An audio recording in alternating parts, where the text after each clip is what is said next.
बिस्मिल्लाहिर्रहमानिर्रहीम अस्सलातु वस्सलामु अलैका या ख़ातमुन नबीय्यीन। अस्सलामु अलैकुम students, today we will discuss इंशाल्लाह यूनिटी, कोहेरेंस एंड ऑर्गेनाइजेशन। आपको लग रहा होगा कि हमने पहले लेक्चर पढ़ लिया, लेकिन ये हमने पहले नहीं पढ़ा। पहले हमने ऐसे पढ़ा कि यूनिटी और कोहेरेंस वो हैव डिस्कस्ड इन सेंटेंस के हवाले से हमने ये सब कुछ डिस्कस किया, लेकिन पैराग्राफ के हवाले से अब इस लेक्चर में इंशाल्लाह हम डिस्कस करेंगे। ये क्या 3 स्ट्रक्चरल पार्ट्स हैं पैराग्राफ के। ये अपने याद भी रखना है कि 3 स्ट्रक्चर पार्ट्स ऑफ पैराग्राफ कौन से, यूनिटी, कोहेरेंस एंड ऑर्गेनाइजेशन। पहले हम यूनिटी से स्टार्ट करते हैं। A good paragraph has unity. अच्छे पैराग्राफ में यूनिटी होती है, बिल्कुल अच्छे सेंटेंस की तरह। आपको डिटेल से पता है यूनिटी क्या होता है, यानी कि उसमें डाइवर्स नहीं हो रहा होता एक चीज़ से दूसरी तरफ। जब यूनिटी मतलब एक ही चीज़ एक हम पॉइंट पर रह के फोकस करके सारा पैराग्राफ उसी पे मेन सेंटर पॉइंट पर रह के ईच एंड एवरी सेंटेंस अपना पैराग्राफ हम राइट करते हैं। होता क्या है unity, in each paragraph only one main idea is discuss. वही बात जो मैंने आपको बताई है। Unity has 2 parts. यूनिटी के 2 पार्ट्स हैं। Every supporting sentence in the paragraph must be directly related to the main idea. जो डेफिनेटली ये बात हो चुकी है कि सारा का सारा जो पैराग्राफ है वो हमारे मेन आइडिया को, टॉपिक सेंटेंस को कर रहा होगा, सपोर्ट कर रहा होगा, डेफिनेटली कर रहा होगा। और दिस इज़ यूनिटी कि वो उसी आइडिया को, उसी को एक्सप्लोर, उसी को फर्दर एक्सप्लेन कर रहा होगा। This is the first part of unity. पहला पार्ट क्या है कि हर जो सेंटेंस है वो पैराग्राफ को डायरेक्टली रिलेटेड होगा उससे, मेन आइडिया से हमारे। Remember, do not include any information that does not directly support the topic sentence. आपने ऐसी कोई इन्फॉर्मेशन अपने पैराग्राफ में इंक्लूड नहीं करनी जो आपके टॉपिक सेंटेंस को डायरेक्टली ना सपोर्ट करती हो।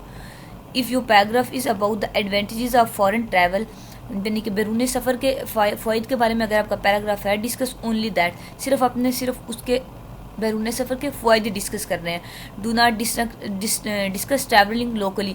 लोकल जो ट्रैवलिंग करते हैं आपने एक इवन की कंट्री में, उसके आपने जो उसको बिल्कुल डिस्कस ही नहीं करना। आपने सिर्फ फॉरेन ट्रैवल, एडवांटेजेस तो आपके माइंड में आ गए, ये तो बड़ी चीज़ है, फर्स्ट वर्ड है, लेकिन फॉरेन ट्रैवल को भी अपने मद्देनजर रखें। सिर्फ फॉरेन ट्रैवल के एडवांटेजेस आपने उसमें डिस्कस करने हैं। ये आपके लिए एक एग्जाम्पल थी यूनिटी की। To make it better discuss only one advantage in each paragraph. इसको अच्छा बनाने के लिए हर पैराग्राफ में एक एडवांटेज, एक फ़ायदा हर पैराग्राफ में डिस्कस कर लें, मतलब उसकी डिटेल भी आ जाएगी। एक ही एडवांटेज को फिर आपकी सारी सपोर्टिंग डिटेल उस मेन आइडिया को अच्छे से सपोर्ट भी करेंगी और आपका पॉइंट भी बिल्कुल अच्छा क्लियर हो जाएगा। However, sometimes it is possible to discuss 2 or 3 aspects of the same idea in one paragraph if they are closely related to each other. अगर एक या दो पहलू या 2 या 3 पहलू सेम आइडिया के बहुत ज़्यादा एक दूसरे से रिलेट कर रहे हो तो फिर भी हम उसको एक पैराग्राफ में यूज़ कर सकते हैं। हम इस एग्जाम्पल पढ़ेंगे, you will be further clean इंशाल्लाह। Second part of unity, first part हमने यूनिटी का डिस्कस किया कि सारा के सारी सपोर्टिंग डिटेल्स के जो हमारे सेंटेंस हैं वो डायरेक्टली सपोर्ट करते हो हमारे मेन आइडिया को। Second part is that every supporting sentence must directly explain और prove the main idea express in topic sentence. Explain तो डायरेक्टली सपोर्ट तो करते हैं, ऊपर हमने पढ़ा, एक्सप्लेन भी उसे करते हैं, डायरेक्टली प्रूफ करते हैं, यानी कि हमारे पास सपोर्टिंग डिटेल एक एविडेंस होती है, हम ऊपर पढ़ चुके हैं इसको। तो एविडेंस क्या करता है, प्रूफ करता है। तो यहाँ जो एविडेंस होगा पैराग्राफ में वो हमारे आइडिया को प्रूव करता हो। Each and every sentence in the form of evidence should prove our main idea. Students often write supporting sentence that are way off the topic। ऐसे बच्चे लिख देते हैं सेंटेंस जो टॉपिक से दूर का, उनका लेना देना ही कोई नहीं होता।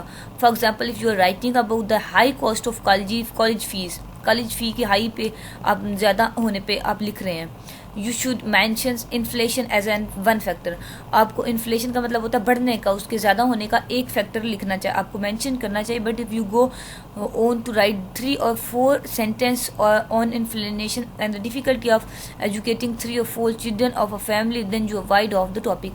यानी कि अगर आप इस तरह ले जाएं कि आप कॉलेज के बच्चों की फीसें आई होती हैं, अगर हाँ बहुत से बच्चे ऐसे ब्लेंडर करते हैं और पता भी नहीं चलता ना, होता ही ब्लेंडर है। कैसे भला आप कॉलेज के हाई फीसेस पे बात कर रहे हैं, आप ले जाएंगे कि जी वालिदैन मजबूर गरीब होते हैं, अब 3-4 बच्चों की वो कैसे फीसेस हाई पे करें। ये आप टॉपिक से अपने परे हट रहे हैं, वाइड ऑफ, बहुत ज़्यादा दूर जा रहे हैं अपने टॉपिक से।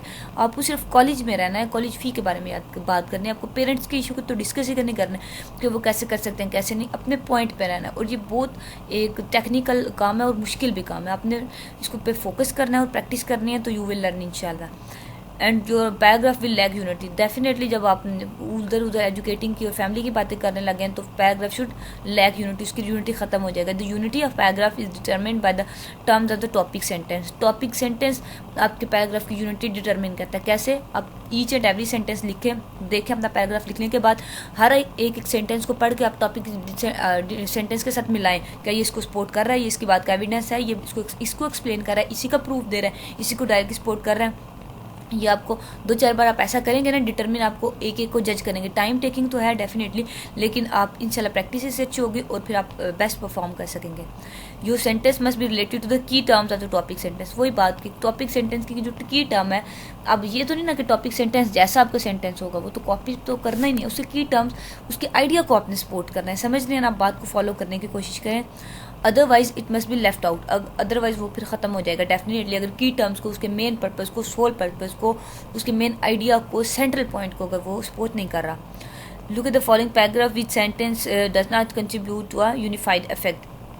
देखते हैं हम इनको। Playing tennis keeps my mother fit. जो टेनिस खेलना मेरी मामा को फिट रखता है।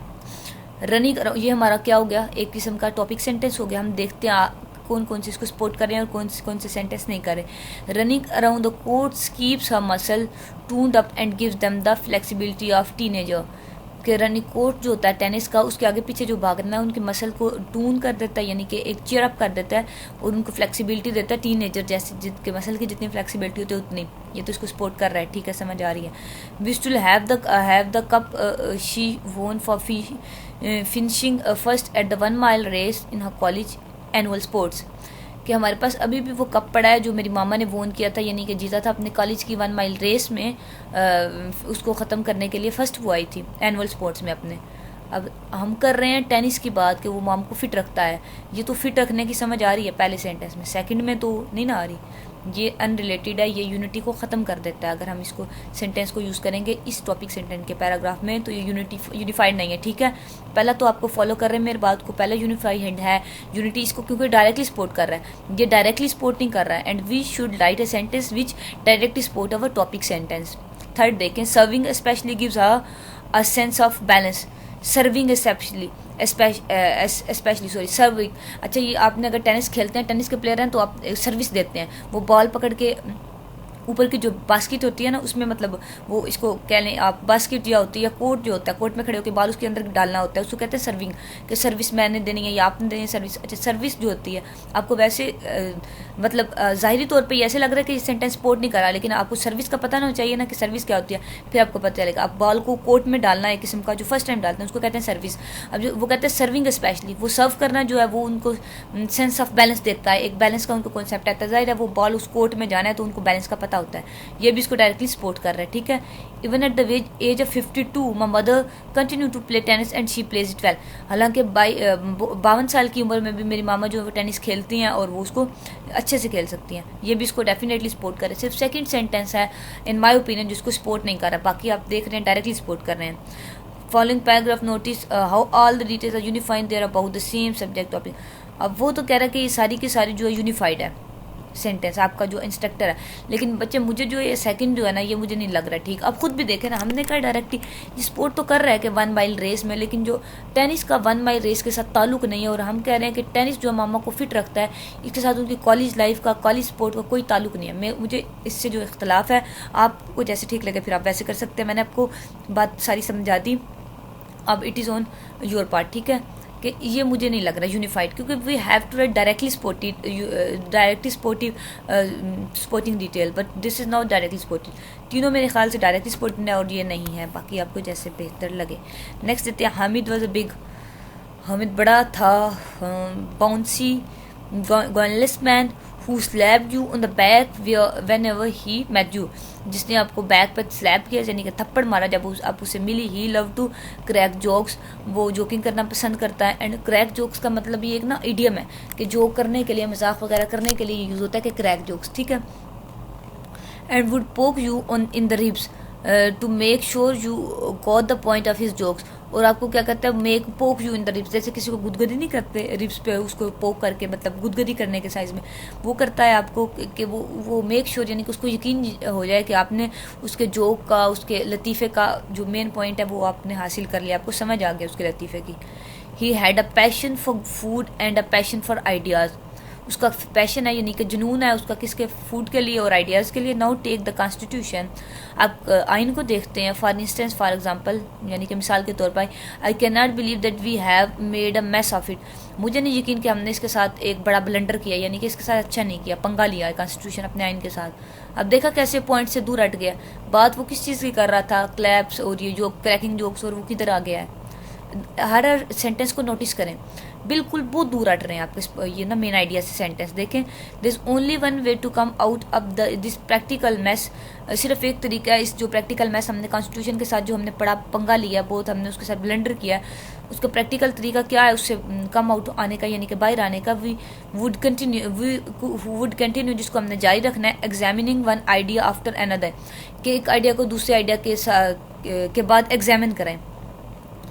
अब देख रहे हैं कैसे बातें फजूल एक कहीं बात जा रही है, दूसरी कॉन्स्टिट्यूशन की आ गई, तीसरी आइडियाज़ पे आ गई है, मतलब बिल्कुल कोई रबत ही नहीं है सेंटेंसेस में।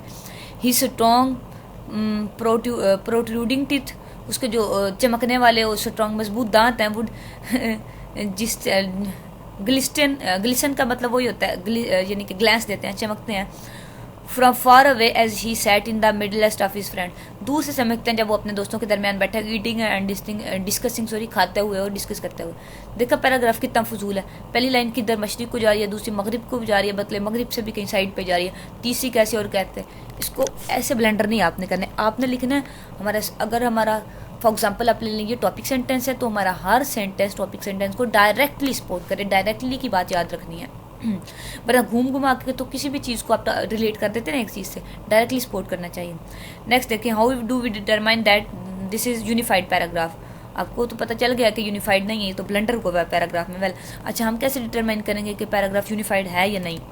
Note the specific terms of the subject and the specific term of the comment about the subject का क्या मतलब है यहाँ कि आपका जो क्रक्स है पैराग्राफ का, टॉपिक है जो उसको आप नोट करें वो क्या है, और हर जो कमेंट है उसको भी उसके बारे में नोट करें। Hamid is the subject, for example ऊपर वाला हम पैराग्राफ ले लें, ऊपर वाला तो हामिद सब्जेक्ट है, टॉपिक हो गया। And it is obvious that only concrete explanation would maintain unity, हमें ये भी पता है कि कंक्रीट एक्सप्लेनेशन होती है कि जो हम फोकस करके एक ही सॉलिड एक पॉइंट पर रह के एक्सप्लेन करते हैं ना, उसको कहते हैं कंक्रीट एक्सप्लेनेशन, कि हम एक पॉइंट पर ही रहना, जिसको कहते हैं डायरेक्टली सपोर्ट कर रहा है उसे कंक्रीट एक्सप्लेनेशन कहते हैं। हमें ये भी पता है कि जो कंक्रीट एक्सप्लेनेशन है वही सिर्फ यूनिटी को मेंटेन रख सकती है, एंड नॉट जस्ट एनी वेग कमेंट अबाउट इट, और कोई भी वेग यानी कि अनक्लियर कमेंट है वो उसको मेंटेन नहीं रख सकता यूनिटी को। That comment centres around the words big, bouncy, guileless and on his having a passion for food and a passion for ideas। पहला और एंड वाला सेंटेंस देखे ना कि वो अपने दोस्तों के साथ बैठा होता है, हंसता है, उसके दांत चमकते हैं, ये वो सारी बातें, उसको फूड के लिए पैशन है, ये भी बात ठीक है। और पहली बात क्या कि वो सेंटर आउट, ये वर्ड्स जो यूज़ हुए, बिग, बाउंसी, बड़ा चीयरफुल, एक मतलब हंसता खेलता मुस्कुराता बच्चा, होते नहीं क्यूट से बच्चे, वो उस टाइप का मतलब वो उसको कर रहा है। ठीक है, पहले सेंटेंस और लास्ट सेंटेंस रिलेट करते हैं, दरमियान में तो सारा ब्लेंडर हुआ है। अच्छा, हम आगे देखते हैं इन द नेक्स्ट एग्जाम्पल। अच्छा, नेक्स्ट एग्जाम्पल आगे मैं आपको इसको थोड़ा और एक्सप्लेन कर दूँ। आपने ऊपर वाला पैराग्राफ अच्छे से देखा आपको। अच्छा, पहला जो हमारा सेंटेंस है ना, हामिद के बारे में टॉपिक सेंटेंस हमने देखा है, जो वो बेशक सपोर्ट कर रहा है, ठीक है, टॉपिक सेंटेंस को ले लें आगे, उसको एक दो बातें ठीक है समझ आती हैं, सपोर्ट करती है। कॉन्स्टिट्यूशन की बात होगी वो तो बिल्कुल फार अवे द पॉइंट चला गया। और जो लास्ट सेंटेंस है, आप अगर नोट करें तो फर्स्ट सेंटेंस लास्ट सेंटेंस ठीक है मैच कर रहे हैं, लग रहा है कि फर्स्ट सेंटेंस टॉपिक सेंटेंस है, लास्ट उसका कंक्लूडिंग बनता है। लेकिन जब हम दरमियान वाला पैराग्राफ पढ़ के आते हैं ना, तो हम जो मेन आइडिया उससे भी हम हट जाते हैं, हमें पता नहीं चलता अब इसमें हामिद मेन है, स्पोर्ट जो हमारा सब्जेक्ट है वो है, या कॉन्स्टिट्यूशन सब्जेक्ट है, तो फिर हम लास्ट को फर्स्ट के साथ वो बिल्कुल रबत बनता ही नहीं। आप मेरी बात को फॉलो करने की कोशिश करें, मैं आपको समझाना सिर्फ ये चाह रही हूँ कि we have to maintain unity, ultimate हमारा पॉइंट ये है, ठीक है। फॉलोइंग पैराग्राफ क्या होगा, in the next example no the details that have been selected to develop the topics of sentence of the paragraph more specific more center। आपने ये details देखनी है नीचे वाले पैराग्राफ में कि जो आपकी टॉपिक सेंटेंस को अच्छे से सपोर्ट करनी है, ठीक है। One thing that you must remember, एक चीज़ जो आपको याद रखनी है, do not lengthen paragraphs by throwing in more generalities, ज़्यादा फॉर्मेलिटीज़ और जनरलिटीज़ में पढ़ के पैराग्राफ को लंबा इसलिए ना करें कि आप कह रहे हैं कि ये एक सेंटेंस चलो ऐसे जा रहा है, अगला मैं करके किसी तरह उसे जोड़ लूँगा। नहीं, ऐसे नहीं करना। हर सेंटेंस को डायरेक्टली सपोर्ट करना है, जनरलिटीज़ और फॉर्मेलिटीज़ में पढ़ के पैराग्राफ को फजूल में लंबा नहीं करते जाना, ऑन द पॉइंट रहना है। मेन बात सिर्फ ये है कि यूनिटी पे फोकस करना है। पैराग्राफ देखते हैं हम, which is not correct enough. The young Pakistani women has become a puppet in the hands of fashion जरज। जो फैशन गरज हैं, फैशन के गुरुज हैं, सॉरी ये जरज नहीं, ये गुरुज हैं। फैशन गुरुज के हाथों में पाकिस्तान की जो यंग लेडीज़ हैं वो पपिट का मतलब होता है कठपुतलियाँ बनी हुई हैं। She does everything they tell her to do. वो सब कुछ वही करते हैं जो उनको करने के लिए कहा जाता है। She raises hemlines when they give the nod. वो क्या करती हैं, अपने हेमलाइंस का मतलब होता है इन अ सेंस के अपना ड्रेस स्टाइल ले लें या अपनी शर्ट या कुछ भी, मतलब खुद को भी वो ऐसे ही उठाते हैं अपने शर्ट्स, वो सब कुछ मतलब अपने एक्ट्स ऐसे करते हैं जैसे कि उनको नोट यानी कि जैसे उनको इशारा मिलता है वैसे करती हैं। They are load when a new look is needed to raise sales. तो वो उसको लो भी ऐसे करते हैं कि जब नया लुक आता है कि नीडेड टू रेज सेल्स यानी कि सेल्स जैसे ड्रेसिंग की आप सेल्स ले लें कि जैसे लगती है जैसे ड्रेसिंग वो उनको कहा जाता है वैसे वो करके फैशन डिज़ाइनर्स जो होते हैं, आप समझ रहे हैं बात को, होप तो समझ रहे होंगे। 5th पॉइंट देखें, at their suggestion she wears bright colours. उन्हीं के सजेशन पे, उनके मशवरों पे वो ब्राइट कलर पहनती हैं। And when they propose dull colour, जब वो डल कलर उनके लिए प्रपोज करते हैं उनको वो पहने कहते हैं she takes to wearing drab colour. तो फिर वो डल कलर ड्रैब कलर वही होता है, वो कलर्स पहनती हैं।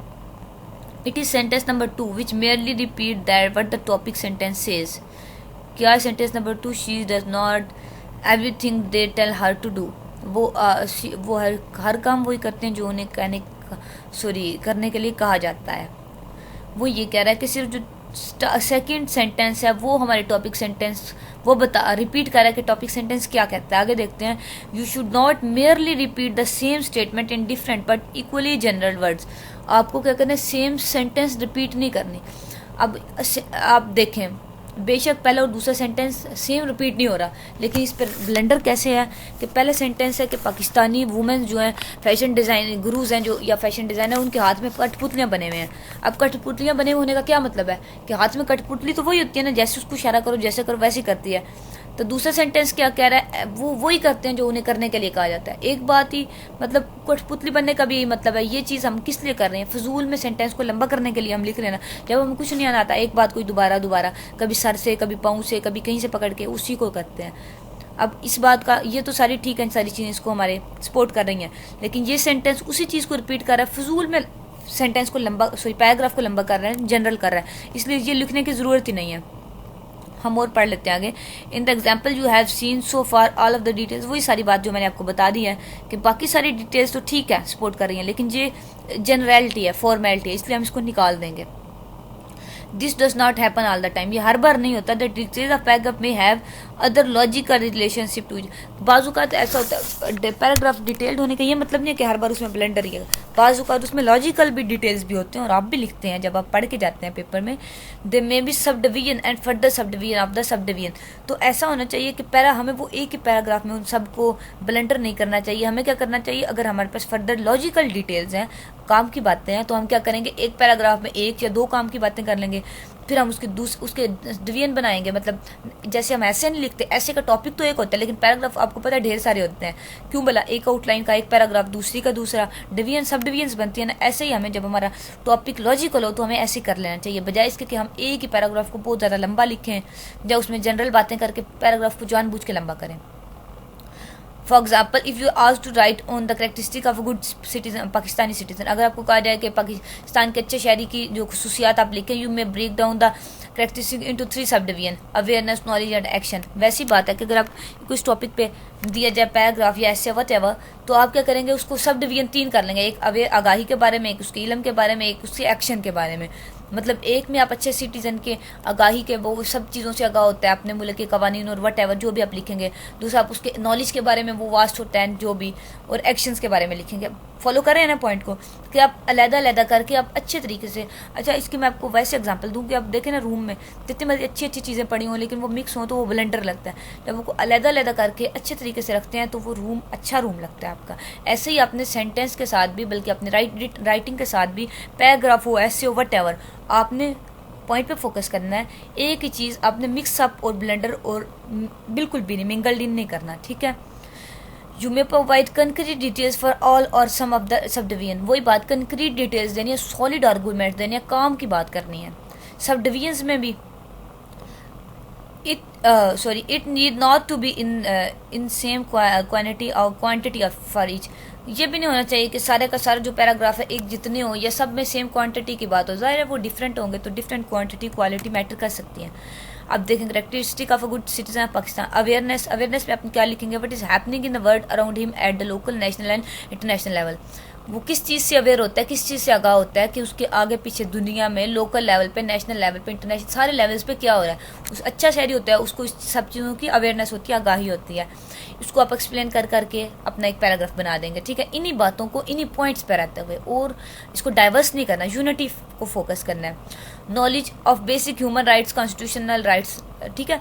अब ज़रा आप अच्छा सिटीजन, गुड सिटीजन की लिख रहे हैं ना करेक्टरिस्टिक, तो नॉलेज में आप उसका ये नॉलेज तो नहीं ना लिखेंगे, समुंदर का नॉलेज, जियोग्राफिकल नॉलेज, या आप फजूल इधर उधर की बातों का नॉलेज नहीं लिखेंगे, या आप एस्ट्रोनॉमी का नॉलेज लिख दें, उसमें है नॉलेज ही, लेकिन नॉलेज का आपका पॉइंट किया, आप गुड सिटीजन की बात करें, आप उसके नॉलेज के बारे में बात करेंगे ना, कि उसको ह्यूमन राइट्स का नॉलेज होता है, किसी का वो राइट जो है वो इन्फ्रिंज नहीं करता, किसी का हक नहीं जब्त करता, उसको कॉन्स्टिट्यूशन राइट्स का, यानी कि अपने मुल्क के आइन का नॉलेज होता है, वो कोई कानून नहीं तोड़ता, लॉज को फॉलो करता है। पॉइंट समझ रहे हैं आप, नॉलेज तो इन जनरल है, लेकिन आपने इसको फोकस कैसे करना है कि अपने टॉपिक पे रहते हुए आपने इसको एक्सप्लेन भी करना है और टॉपिक से हटना भी नहीं है। एक्शन भी, अब एक्शन तो कोई भी काम एक्शन है, मतलब कुछ भी आप कर लें, वो एक्ट है ना, एक्ट अमल करना होता है, लेकिन आपका जो टॉपिक है गुड सिटीजन के एक्शंस पे, और गुड सिटीजन के पर्सनल एक्शन नहीं, उसके ज़ाहिर सिटीजन है ना, एक वो हिस्सा मुआशरे का, मुआशरे के हिस्से होते हुए आपने उन एक्शंस का जिक्र करना है, ना कि उसके पर्सनल एक्शन। देखें पार्टिसिपेशन इन कम्युनिटी वर्क, जो मिल के काम करते हैं कम्युनिटी काम, उसमें वो हिस्सा लेता है। पॉलिटिकल पार्टिसिपेशन, वही वोटिंग करता है, पॉलिटिकल एक्टिविटीज़ होती है, वो समझ फॉलो करें ना बात को। एज अ सिटीज़न उसका रोल तीनों में हमने डिस्कस करते हैं, बल्कि आप ये पैराग्राफ लिखें आपको अच्छे से क्लियर हो जाएगा। लेंथ एंड टाइप की बात कर लेते हैं। A good effective paragraph should be long enough to clinch its point, इतना बड़ा होना चाहिए कि अब अपने पॉइंट से अपने मेन आइडिया के साथ बांधा रहे, उससे दूर ना जाए। जब आपको लगे कि आपके पास इस पैराग्राफ, इस मेन टॉपिक सेंटेंस के बारे में नॉलेज खत्म हो गया, आपने इधर उधर की मारनी है, तो आप उस पैराग्राफ को छोड़ दें, लंबा करने की जरूरत ही नहीं है आपको।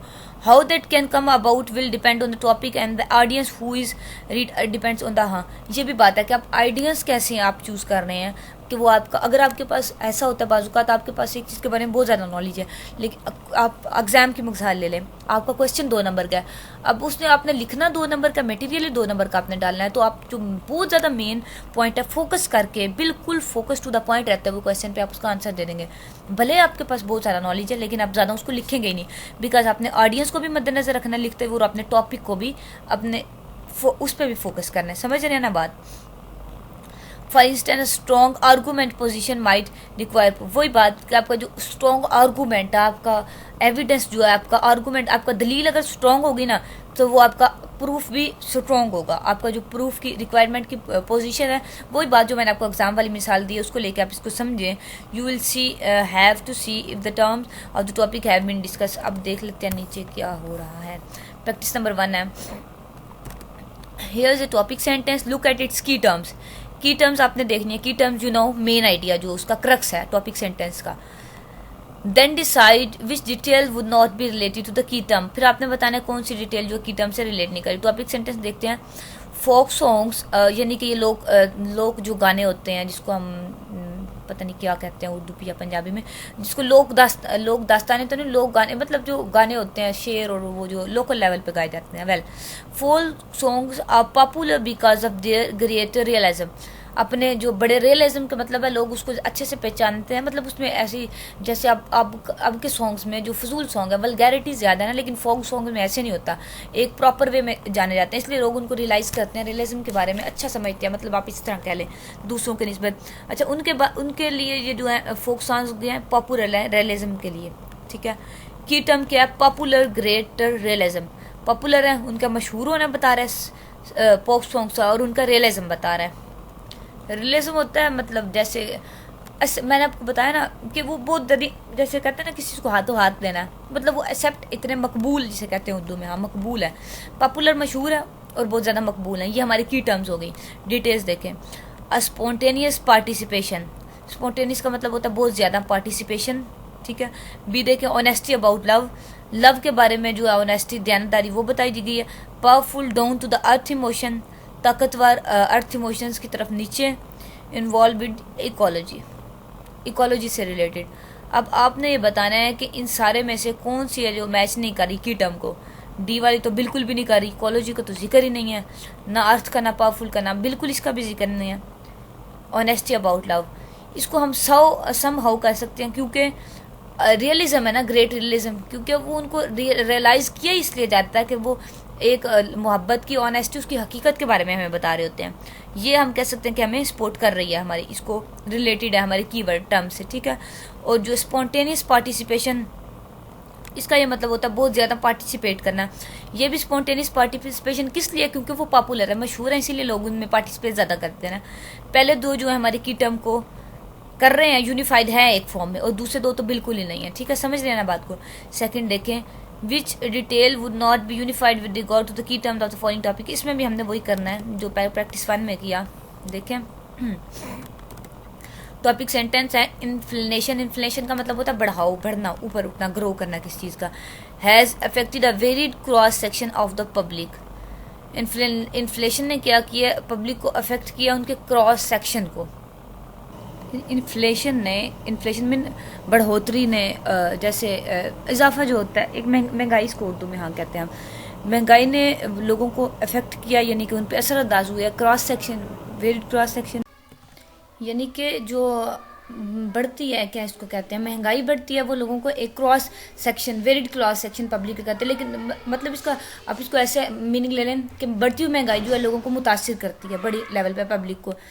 की टर्म्स क्या, अफेक्टेड क्रॉस सेक्शन, अफेक्टेड का मतलब होता है मुतासिर करते हैं, क्रॉस सेक्शन उनको, यानी कि उनके लेवल को एक किस्म का आप कह लें कि उनके हर जो पॉइंट है ना उसको इफेक्ट करती है। वेल छोड़ें, आप इसको अब आपने गौर से देखनी है details. People with fix incomes, definitely जिन लोग की फिक्स इनकम्स हैं तो वो इससे इफेक्ट होते हैं कि नहीं होते हैं, ज़ाहिर उनकी सैलरी छोड़ी है, महंगाई बढ़ती भी उनको मुतासिर करते हैं, ये हमारा करेक्ट है। Petty shop owners, petty shop owners का मतलब होता है जो छोटी छोटी सस्ती दुकानें नहीं होती उनके मालिक मतलब होते हैं, उनके पास ज़्यादा प्रॉपर्टी नहीं होती, वो भी इफेक्ट होती हैं डेफिनेटली। ये भी जो है इसका सपोर्ट कर रहा है इसको, हमारे टॉपिक को। Medicine and hospital charges, hospital और मेडिसिन के अखराजात डेफिनेटली वो भी बहुत ज़्यादा होते हैं, जब वो ज़्यादा बढ़ जाएंगे तो ज़्यादा इफेक्ट होगा, ये भी ठीक है, सपोर्ट कर रहा है। Over crowded condition in hospitals, ये जो है ना ये रेलिवेंट नहीं है, लास्ट वाला कि हॉस्पिटल में रश होता है। अब रश का जो है उससे ताल्लुक नहीं है महंगाई से, महंगाई से रश तो कम होता है, लेकिन ये डायरेक्टली सपोर्ट नहीं करा। ये तीनों चीज़ें हमारे डायरेक्टली सपोर्ट कर रही हैं। अगेन ये डी वाला इरेलीवेंट है, ठीक है। Which detail would not be unified with regard to the key terms of the topic sentence, में भी हमने वही करना है। टॉपिक सेंटेंस देखे, the pollution problem has increase in great proportions, के बहुत से प्रोपोर्शंस में, यानी कि ज़्यादा तनासुब में पोल्यूशन का मसला जो है बढ़ गया है। की टर्म है इंक्रीज। देखें car and buses on city sheets, ठीक है, कार्स और बसेस का सिटी पे इसका पोल्यूशन से है ताल्लुक, ठीक है, समझ आ रही है हमें। डिफॉरेस्टेशन, रख कटाव जो होते हैं, ये भी ठीक है। पोल्यूटेड रिवर्स, ये भी ठीक है। और competition by imported vehicles, imported vehicles जो होती हैं, जो हम दूसरे बरामदात तो होती हैं, आई थिंक जो जाती हैं दरामदात जो होती हैं वो आती हैं, उनको इम्पोर्टेड कहते हैं।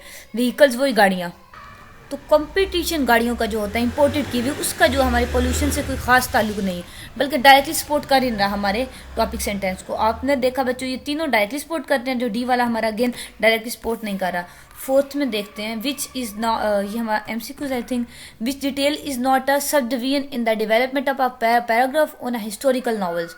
हिस्टोरिकल नावल जो तारीखी नावल्स होते हैं उनकी सब डिवीजन देख लेते हैं हम, कौन सी इसमें नहीं है। Appeal to patriotic feelings, patriotic feelings होता है हुब्बुल वतनी की जो फीलिंग्स हैं उनकी तरफ अपील, यानी उनकी तरफ रुझान करते हैं हिस्टोरिकल नावल। बी देखें usually based on a fictitious event, fictitious event होते हैं जैसे अफसानवी चीज़ें होती हैं जो रियल नहीं होते, उस पर बेस करते हैं। Presents events in a very simplified वे, वो इवेंट्स को यानी कि मौक़ों को प्रेजेंट करते हैं, दिखाते हैं बहुत ज़्यादा सादा फॉर्म में। ग्लोरीफाई वार, यानी कि जंग को ग्लोरीफाई करते हैं, उसको उजागर करते हैं। इसमें आप देखें हमने बताया सब डिवीजन जो नहीं हो सकती, यानी कि अगर हम हिस्टोरिकल नावल्स पे आप ऐसे कंसीडर करें, आप ऐसे लिख रहे हैं तो उसकी जो हेडिंग है, उसकी जो आप क्या लिखते हैं, आउटलाइन लिखते हैं, इनमें से कौन सी जो हो ही नहीं सकती इसकी सब डिवीजन। मैं इसको ऐसे कंसीडर करूंगी कि ये ग्लोरीफाई वार है, कि क्यों, यानी कि वो हिस्टोरिकल नॉवेल्स है ना, तारीखी नावल है। अब इसको वार से, जंग से तो दूर दूर तक कोई ताल्लुक ही नहीं है। अच्छा, इवेंट को सिंपल करके वो पेश कर रहा है, ये भी ठीक है। उसका फिक्शियस स्टोरी है, यानी कि अफसानवी ज़्यादा बातें हैं, ये भी ठीक है। और अब पेट्रोटिक फीलिंग है, ज़ाहिर हिस्ट्री है तो अपने हुब्बुल वतनी के जज्बे से भरपूर होगा, ये भी थोड़ा दूर लगता है। लेकिन हमने क्योंकि एक ढूंढना है, जो फार अवे ऑप्शन है वो हमारा डी है, इसको हम सिलेक्ट करेंगे। जब ऐसे आपने ये बात मैम याद रखनी है, रिमेंबर कर लें इसको, कि जब आपके पास ऐसे ऑप्शन आ रहे हो ना जो आपको लगे बहुत दूर है, मतलब पहला थोड़ा करीब है, दूसरा दूर है, तीसरा भी, मतलब आपको ज्यादा गलत लग रहे हो, तो आपने उसमें सेलेक्ट वो करना है जो फार अवे है, जो बहुत ज्यादा दूर है, जो सवाल ही नहीं पैदा होता। ये फिर भी हो सकता है, दो तो ठीक है ना, लेकिन ये भी करीब है। लेकिन जो हमारा करेक्ट इसमें हम आंसर होगा वो हमारा डी वाला, glorify war. Okay, in a paragraph on Urdu films, which three details would be grouped under a major subdivision about the qualities of a hero? Urdu film का हम पैराग्राफ लिख रहे हैं, हीरोज की जो क्वालिटी है उसमें से कौन सी सब डिवीजन जो है, सबसे बड़ी मेजर सब डिवीजन कौन सी होगी? They can sing and dance, hero क्या कर सकता है, गा सकता है और डांस कर सकता है। Emerges from fights without a scratch, कि वो ऐसे लड़ता है लड़ाई में वो स्क्रैच के, इवन कि थोड़ा सा खराश आए बगैर वो लड़ाइयाँ कर लेता है, आपने देखे होगा ऐसे ही होता है। Can jump from great Heights, बड़े बड़े हाइट्स से वो जंप कर लेता है, बड़ी बड़ी बिल्डिंग से। मोनोटनस प्लांट्स, मोनाटस इसका मतलब है मोनोटनस का मतलब होता है एक ही आवाज़ बार बार निकालना, मतलब एक ही चीज़ डिफरेंट तरह की आवाज़ें निकाल सकती है। ये तो सवाल ही पैदा नहीं होता, हो ही नहीं रहा। अब जो मेजर थ्री सब डिवीजन्स हैं, जो थ्री आउटलाइंस बनेंगी हमारा पैराग्राफ, अगर हम उर्दू फिल्म पे लिख रहे हैं तो ये पहले ही तीन है, ये डी वाली हो नहीं सकती, ठीक है, कि वो जंप भी कर सकता है। ये सारी हीरो की क्वालिटीज़ है ना, ये हम तीनों इसमें सेलेक्ट करेंगे, ठीक है, क्योंकि हमने तीन ही क्वालिटीज इसमें सेलेक्ट करनी थी। 6 वाला देखते हैं, right 3 sentence that develop the following topic sentence. Modern technology has help the house wife, कि जो मॉडर्न टेक्नोलॉजी है वो घरेलू खवातीन है उनकी मदद करती है। ये हमारा टॉपिक सेंटेंस है, इस पर अपने 3 सेंटेंस लिखने सपोर्ट करने के लिए। कीवर्ड क्या होगा? हेल्प द हाउस वाइफ, कि हाउस वाइफ की हेल्प, यानी कि उनकी मदद की जाती है। तीनों लिखे हुए सेंटेंस देख लें आपकी आसानी के लिए। सेव टाइम, कम टाइम बचता है उनका। लेबर, यानी कि उनकी जो मेहनत मुशक्कत है वो कम होती है। एफर्ट, किचन के एफर्ट में मदद होता है। क्लीनर एफिशिएंट, क्लीनर सफाई जल्दी होती है, एफिशिएंट काम ज़्यादा जल्दी से हो जाते हैं, वही बात। वॉशिंग, धोने का काम आपको पता है। Fridge saves daily cooking. ये आपको कीवर्ड्स एक किस्म के प्रोवाइड किए गए हैं, इससे आपने क्या करना है, 3 सेंटेंस डेवलप करने हैं इन कीवर्ड्स को यूज़ करते हुए, जो आपके इस टॉपिक सेंटेंस को सपोर्ट करते हो। पहले आप वीडियो पास करेंगे, खुद करेंगे, जैसे आप आगे अच्छे बच्चों की तरह करते हो, और फिर मैं आपको बताऊंगी नेक्स्ट वीडियो, आप तब कंटिन्यू करेंगे। खुद लिखने के बाद कुछ भी लिखें, गलत लिखें, जो भी लिखें, इन कीवर्ड्स को यूज़ करते हुए 3 सेंटेंस लिखें इस टॉपिक सेंटेंस को सपोर्ट करते हुए। ओके, पहला देखते हैं हम, सेव टाइम, लेबर और एफर्ट किचन। इसमें आपने सेंटेंस आपने ऐसे लिखने हैं कि ये वर्ड्स यूज़ हो, मतलब एक सेंटेंस में या ज़्यादा सेंटेंस में। मीन्स टू से ये है कि आपने इसको इस टॉपिक सेंटेंस को सपोर्ट करते हुए इन वर्ड्स को या इन तीनों चीज़ों को यूज़ करते हुए सपोर्टिंग डिटेल्स देनी है। मैं आपको कुछ बताती हूँ, बाकी आपने कुछ लिख ली होंगी, होप सो। फ्रिज की बात करते हैं कि जो फ्रिज है वो खाने को सेव रखती है, अब ज़्यादा टाइम के लिए सेव करती है कुकिंग को। मीन्स आपको रोज़ रोज़ पकाने से बेहतर है आप उसको फ्रीज कर दें, तो आपकी टाइम भी सेव हो जाएगा, वही सेव टाइम वाली बात भी हो जाएगी। लेबर भी आपकी कम हो जाएगी, मेहनत कम करनी पड़ेगी जब आप फ्रीज कर देंगे उसको, और एफर्ट किचन भी कम हो जाएगी। फिर आप इसको ऐसे लिखेंगे, the modern technology by fridge is fridge is an example of modern technology which lowers the labour in kitchen work या kitchen effort and save the time for cooking again and again। ठीक है, sentence हो गया।